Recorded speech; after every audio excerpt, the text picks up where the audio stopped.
Сәлем достар, қалдарыңыз қалай? Сіздермен мен Жолдас Айтгүл. Менің каналыма жаңадан тіркеліп жатқан көрермендер болатын болса, жалынды сәлем. Қалдарыңыз қалай? Мен каналымның жақсы сапалы видеомен қамтамасыз ету үшін осындай петличканы заказ бердім, яғни проводной Boya by M2 деп аталады.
Тікелей айфонға жалғады, адаптері бар, тікелей айфонға жалғанады.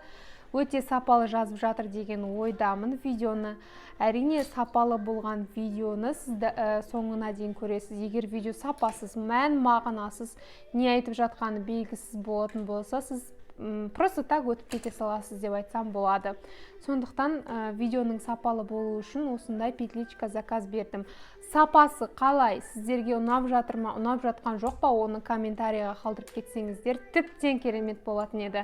Комментарияға жазып кетіңіздер, дауысы күшті, сапасы жақсы екен, қандай деген сияқты өздеріңіздің ойларыңызды бөлісіп, лайк басуды да ұмытпаңыздар. Жалпы осындай менде жаңалықтар болып жатыр.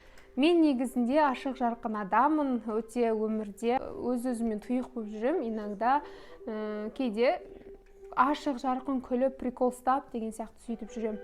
Әртүрлі кейіпке түсемін, әр уақытта, әр кезде, әр қайда, әр қалай. Сондықтан бүгін мүмкін кішкене настроение болмай тұрма. Қазір мен видеоны ешқандай петличкасыз, ешнәрсесіз жазып отырмын. Мен даусым қалай естіліп жатқанын мен білмеймін. Оны видеоның соңында көретін боламын өзім. Қалай сіздерге ұнап жатыр ма? Дауысы, мне кажется, енді петличкамен бөлі жақсы естілетін сияқты, петличкасызға қарағанда. Петличка деп айтамыз, енді микрофонмен жақсы естілетін сияқты, микрофонсыз кішкене алыстан естіліп, бұлыңғыр естігім келмей, даусыңа ешқандай бір жағымсыз әсер қалдыруы мүмкін деп ойлаймын. Ойларыңызды бөлісіп кетіңіздер. Канал үшін, осындай видеолар үшін, өте сапалы жазылу үшін әрине микрофон керек. Мен ютубты қарадым, Каспиді қарадым, Каспиден отзывын оқыдым, Каспи магазиннен. Ютубтағы видеоларды көрдім, біраз блогерлардың деген сияқты. Сол үшін маған осы микрофон қатты ұнады. Енді қазір білмеймін қалай естіліп жатқанын, видео соңында көретін боламыз. Өз ойларыңызды комментарий жазуға ұмытпаңыздар. Келесі жолы қандай видеолар күтесіздер, қандай нәрселермен бөліскенді қалайсыздар, комментарияға жазып тастап кетсеңіздер болады. Сау болыңыздар.